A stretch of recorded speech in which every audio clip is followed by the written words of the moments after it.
Hello everybody, this is Ryan from I Try Running Programs. In today's video is a training program overview, first of the year here in 2024, and it's a plan from Pfitzinger, a legend in our field of running, and it comes from his book, Faster Road Racing, 5Ks to Half Marathons, and absolutely, to me, an essential book for any runner's library. If you don't have it, you can pick it up on Amazon, relatively a cheap book, huge amount of information there. Now, if you're somebody who doesn't have the book, there are some great tools you can use to find this plan and ultimately still end up benefiting from it. And that would be this defy.org calendar. Whoever created this, God bless you, you've created a great tool here. And this gentleman or lady has created a website here that has just about every running program that you can think of or that is commonly used from a variety of different kind of experts in our field. And so in this case, this particular plan is probably what I would consider an intermediate level 5K training program, maybe upper intermediate, just based on the fact that Pfitzinger likes to do some pretty tough speed work at different points in his training programs. So with that being said, this is a program that you're looking at roughly about 45 to 55 miles. You're starting at 45, your maximum week is going to be about 55, and naturally through periodization, some of those weeks will be a little bit more than 45, some will be a little bit less than that, but ultimately you're going to go to a top end of 55 miles in this program. And this is a 13-week program that really gears up to week 12 being your race week and the final week being a recovery week after you've ultimately hit your goal race. So like with most Pfitzinger plans, I like to think, he kind of categorizes the runs in a variety of different categorizations. The first would be a general aerobic run, which is something where you're probably running at about, maximum about probably 75, 80% of your maximum VO2 max heart rate. And then naturally from there, you have lactate thresholds, which are more kind of traditional speed work days. Then you have endurance or long run days, a recovery day, and then another speed day and another endurance or long run type effort, depending on the type of training program that you're doing. And really, the plan follows this style really throughout all 13 weeks. I won't break down each individual week for you. I'll leave that to you on your own time. But ultimately, you can see that a lot of the speed work that he does is at the start, it's more kind of shorter interval lactate threshold type efforts or shorter VO2 max type efforts where you're doing a lot of work, but in a very short time frame, and it's very reiterative in nature. So you're doing shorter efforts, you're building upon those efforts, you're doing a little bit of recovery between them, and then you're building from there. So for example, the first lactate threshold exercise is an 8-mile overall effort of running, but you're doing 3 by 8 minute lactate threshold intervals, and then you're jogging for a little bit in between those. And then the second speed work of that particular week would be a general aerobic day where you're doing, once again, running that's not super difficult, but then you're doing a lot of really small 6 by 12 second uphill sprints and 8 by 100 meter strides. So you can see nothing terribly crazy the first few days, but already by week 2, you are doing some race pace level efforts. So with that being said, if you were to go through all of these and see these variety of speed sessions as laid out, I think this is a program where using some variety of tools will make your life a lot easier. For me personally, as you go through this program, I think, and at least being 2 weeks into it so far myself, the tool that I have found to be probably the best help so far would be Runalyze. And I've talked about this application before. I generally use a mixture of Strava and Runalyze to get the data that I need as a runner to see how I'm performing.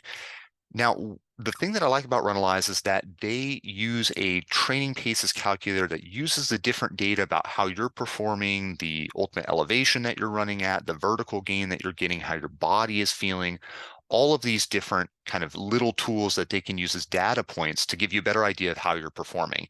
And via that, then they give you your training paces for a variety of different authors or training kind of coaches, if you will. So in this case, I've already pre-sorted to Pfitzinger, and you can see here, based on the variety of categories that he has, I have my paces laid out to me based on how Runalyze is looking at my VO2 max. Now, I should take a quick detour here for a second to say that if you're somebody who's pausing your watch a lot to take breaks at stoplights, or you pause in between sets if you're doing sprints, things of that nature, that's going to give you probably a less accurate VO2 max on an application like Runalyze.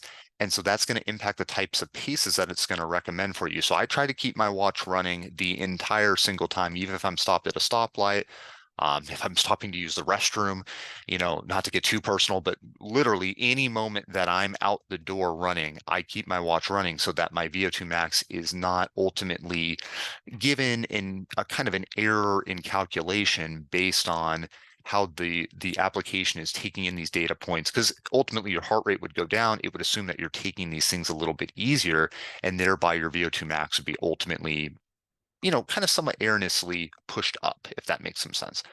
So you can see for me in my particular paces, the great thing about recovery days is you can run them quite literally as slowly as you want. Pfitzinger gives you your upper end as fast as you can run it, and then anything after that is as slow as you want to be. So you can truly focus on recovery.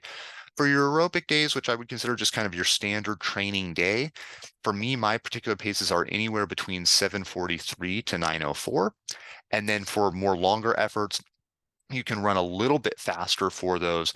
But it really ultimately, to me, I don't think you're going to be hurt if you pick either the long or the more like endurance type heart rate.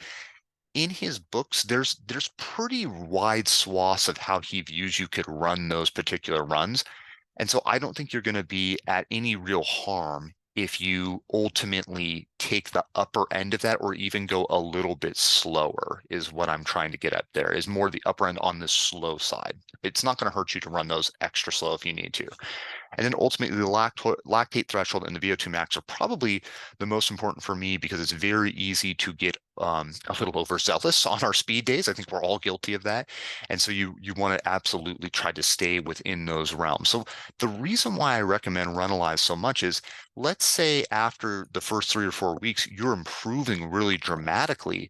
Then each speed session, you can go back and you can check and see now, what does Runalyze recommend for the ultimate pacing that you have. And so as you're doing a VO2 max effort in week 5, or you start to do a longer lactate threshold type effort where you're also integrating in a 20-minute tempo run into week 6, you're going to have a better idea of how your pacing ultimately fits, because that way it's staying updated and Runalyzed based on how you're performing over time. Now, in my particular case, to help base build for this program, what I personally did was I ran about 30-ish miles when I came back to the new year, and I kept all of my runs very, very equal in terms of overall distance. You can see some 5-mile runs. Up where I work, there's a lot of vertical gain opportunity comparative to where I live. So I try to run a lot where I work during school breaks. I work at a university, so I don't want my students to see me running around during the school year. But during the breaks, I like to come over here, get a lot of vertical gain effort in, try to build up a little bit of strength in my quads and in my hamstrings. And then ultimately from there, I then go back to running at home, which is a little bit flatter and easier for me to run a little bit faster. But you can see what I tried to do is I tried to run some days a little bit harder. I tried to throw in a couple of tempo runs throughout my base building phase. And the reason being is, just as I alluded to at kind of the start of the video, I think if you're not doing some speed work to ultimately give you a little bit of aerobic strength going into the ultimate training program, you're going to struggle the first few weeks in a Pfitzinger plan in most circumstances. So even this, which I wouldn't consider a crazy hard effort, at the time it felt harder because I was coming off of just running a lot of junk miles and just really just being in the most kind of introductory phases of a base building plan. So you can see this is something where I just did a couple of warm-up miles and then did 3-mile tempo run. Those are the types of things that you can do. And really, I won't show you all of these runs because they're really pretty similar across the board when it comes to my Strava. But you can see what I tried to do. If I was to go back here and Runalyze and show off a couple of the weeks here, I kept them super, super similar in terms of distance. So 6-mile runs, 7-mile runs, because this program, by and large, also keeps its distances pretty flat. Outside of the recovery run being about 4 to 5 weeks, or 4 to 5 miles, excuse me, on any given week, you'll see that most of the actual training runs, whether they're just general aerobic days or whether they're speed days, or even your long runs, are usually somewhere between about 7 to 11 miles in this program. And so you're not seeing a huge variance in distance between runs. So I tried to not only do a little bit of speed work, but keep a lot of my base building very, very consistent throughout the 2 weeks leading up to this program, so that I felt like my legs had the strength to handle the early weeks and then kind of build off of the program from there. So overall, I'd say that the program is absolutely one that I could recommend, probably once again for your intermediate, maybe even kind of upper intermediate runner. I think if you're someone who's running just 50 miles a week, you'll probably be okay. I think if you're someone who's running 35 to 40 miles a week, but doing a fair amount of speed work, you'll probably also be okay. But if you're someone who's was like me, running primarily just junk miles for a while, this program's going to feel really hard at the start of it because your legs aren't used to really putting in some tougher speed type sessions. So if you utilize the various tools like Runalyze, I think naturally, if you get his book, it would be a huge help too, because he talks a lot about different training paces in there. I think ultimately all of those things can help you to utilize this program in a variety of different ways. So as we continue on down the road using this program, I'll keep everybody updated. Otherwise, take care.